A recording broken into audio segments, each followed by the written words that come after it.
کے ساتھ ساتھ ہمارا دل کا روزہ بھی ہم کو رکھنا ہے. دل میں غیر اللہ کی محبت سے دل کو پاک و صاف کرنا، یعنی دنیا کی محبت کو دل سے نکال دینا.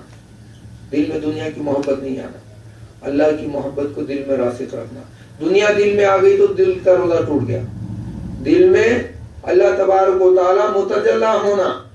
حضور فرماتے ہیں کہ قلب المؤمنی عرش اللہ، کہ مومن کا جو قلب ہے یعنی دل ہے وہ اللہ کا عرش ہے. تو دنیا جہاں پر رہتی ہے اللہ تعالیٰ وہاں نہیں آتے، متجلی نہیں ہوتے. تو دنیا کی محبت دل سے نکال دینا اور اللہ کی محبت دل میں جاگزیں کر لینا. تو اللہ تبارک و تعالیٰ اس مومن کے دل میں متجلی ہوتے ہیں جس مومن کے دل میں دنیا کی محبت نہیں ہوتی. تو نافع و ضار، نفع اور ضرر اللہ کی ذات سے پاتے رہنا، اللہ کی ذات میں جاننا کہ اللہ ہی سے مجھ کو کوئی فائدہ ہوتا ہے تو اللہ ہی کی وجہ سے، مجھ کو کچھ نقصان ہوتا ہے تو اللہ کی وجہ سے. تو دل کا روزہ ہم کو رکھنا ہے، غیر اللہ کو دل میں داخل نہیں ہونا. غیر اللہ جب دل میں داخل ہو جاتے ہیں دل کا روزہ ٹوٹ جاتا ہے. اس طرح بندہ جب ان اعمال میں مشغول ہوتا ہے، اپنے اعضاء جوارح کو جن باتوں سے منع کیا گیا ان باتوں سے پرہیز کرتے ہوئے جن باتوں کو کرنے کا حکم دیا گیا اس میں مشغول رہتا ہے بندہ، تو وہ بندے کے اندر نفس کا تزکیہ ہونے لگتا ہے، اس میں ترقی ہونے لگتی، اس بندے کی ترقی ہونے لگتی اور وہ پاک ہونے لگتا ہے. اس کا باطن ان تمام رذائل سے پاک ہو جاتا ہے. نتیجہ یہ کہ وہ کامیاب بن جاتا ہے. اللہ تبارک و تعالیٰ تزکیہ نفس کی بڑی اہمیت فرمائے. قرآن کریم میں اللہ تبارک و تعالیٰ سورۃ الشمس میں قسم کھا کھا کر کے نفس کے تزکیے کی اہمیت بیان فرمائے. اللہ تعالیٰ ارشاد فرماتے ہیں والشمس وضحاها، قسم ہے سورج کی اور اس کی روشنی کی، والقمر اذا تلاها، اور قسم ہے چاند کی جب وہ سورج کے پیچھے آئے، والنہار اذا جلاها، اور قسم ہے دن کی جب وہ سورج کو نمایاں کر دے، واللیل اذا یغشاها، اور قسم ہے رات کی جب وہ سورج کو ڈھانک لے. اور آگے اللہ تعالیٰ فرماتے ہیں والسماء وما بناها، اور قسم ہے آسمان کی اور اس ذات کی جس نے اس کو بنایا. اور آگے فرماتے ہیں والارض وما طحاها، اور قسم ہے زمین کی اور اس ذات کی جس نے اس کو پھیلایا. اور آگے اللہ تعالیٰ فرماتے ہیں نفس کی قسم کھا کر کے وَنَفْسٍ وَمَا سَوَّاهَا، اور قسم ہے نفس کی اور اس ذات کی جس نے اس کو درست بنایا ہے. اب اتنی قسمیں کھا کر کے اللہ تبارک و تعالیٰ کہ سورج کی قسم کھاتے ہیں اور سورج کی روشنی کی قسم کھاتے ہیں اور پھر چاند کی قسم کھاتے ہیں اللہ تبارک و تعالیٰ. پھر اس کے بعد میں دن کی قسم کھاتے ہیں، پھر اس کے بعد میں رات کی قسم کھاتے ہیں. سمجھ میں آئی نا بات؟ پھر اس کے بعد میں آسمان کی قسم کھاتے ہیں اور آسمان کو بنانے والے کی قسم بھی کھاتے ہیں، یعنی اللہ کی قسم، خود کی قسم. اور پھر زمین کی قسم کھاتے ہیں، پھر اس کو بنانے والے کی قسم یعنی خود کی قسم کھاتے ہیں اللہ تبارک و تعالیٰ.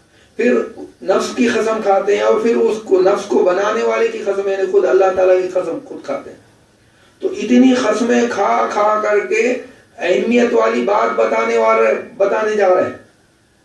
ویسے اللہ تعالیٰ سیدھے سادے قسم کھا کر کے فرما دیتے، قسم کھائے بغیر فرما دیتے کہ دیکھو بھائی جو نفس ہے اس کا تزکیہ جو کر لیتا ہے بندہ وہ کامیاب ہو جاتا ہے. تو وہ کافی تھا، لیکن ایک قسم نہیں کھائے اللہ تعالیٰ، اتنی قسمیں کھا کر کے اور خود اپنی ذات کی قسم کھا کر کے نفس کے تزکیے کی اہمیت بتا رہے ہیں.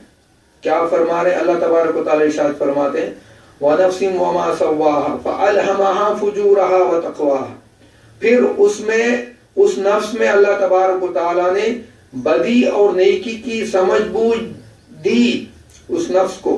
اور پھر کیا فرما رہے ہیں قَدْ أَفْلَحَ مَنْ زَكَّاهَا. اب اصل بات یہ بتا رہے ہیں اللہ تبارک، بے شک وہ شخص کامیاب ہوا جس نے اپنے نفس کو پاک کر لیا. تو اتنی قسمیں کھا کھا کر کے بات یہ بتا رہے ہیں کہ نفس کی پاکی کرنا کامیابی ہے، یہاں پر بھی وہاں پر بھی، ہمیشہ کی۔ تو کتنی بڑی اہمیت ہے تزکیہ نفس اللہ تعالیٰ کے نزدیک۔ تزکیہ نفس کا کیا اہمیت ہے اللہ تعالیٰ کی ہم کو پتہ چلتی ہے کہ اتنی قسمیں کھائیں، سورج کی، چاند کی، سورج کی روشنی کی، زمین کی، آسمان کی، رات کی، دن کی، پھر نفس کی، اور پھر خود اپنی ذات کی اللہ تبارک و تعالیٰ قسم کھا کر کے فرما رہے دیکھو قد افلح من تزکا، قد افلح من زکاہا، بے شک وہ شخص کامیاب ہوا جس نے اپنے نفس کا تزکیہ کر لیا۔ تو نفس کے تزکیے کے لیے اللہ تعالیٰ ہم کو روزہ عطا فرمائے۔ سمجھ میں آ رہی نا بات؟ روزے کی اہمیت ہم کو یہاں پتہ چلتی ہے کہ روزے کو اس طرح، روزے کی عبادت کو اگر ہم اس طرح ادا کرتے ہیں تو ہمارے نفس کا تزکیہ ہو جاتا ہے۔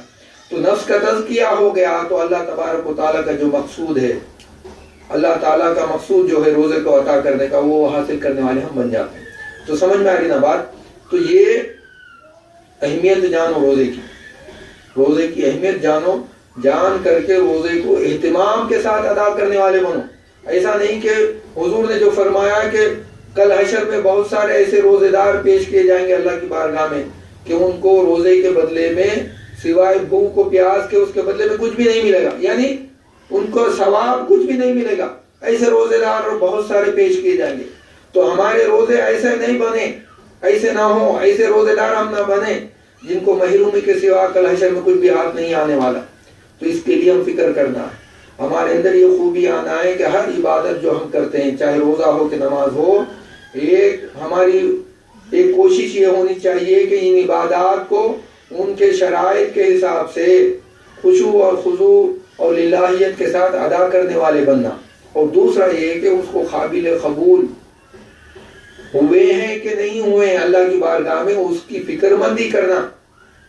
دو پہلو ہیں ہر عبادت کی، ایک ہے کہ عبادت کو ادا کرنا، دوسرا یہ ہے کہ وہ قبولیت بھی ہو جائے عبادت کی، اس کے لیے سارے جتن کرنا، جو بھی ہو سکے ہم سے وہ کرنے کی کوشش کرنا، تب جا کر کے ہم کامیاب ہونے والے بندے۔ تو سمجھ میں آ رہی نا بات؟ روزہ جو ہے تزکیہ نفس کے لیے اللہ تبارک و تعالی ہم کو عبادت کے طور پر ہم پر فرض فرمائے، تو روزوں کو اس طرح ہم گزارنے والے بننا، روزوں میں اس طرح ہمارے اعضاء و جوارح کی حفاظت کرنے والے بننا۔ تو سمجھ میں آئی نا بات؟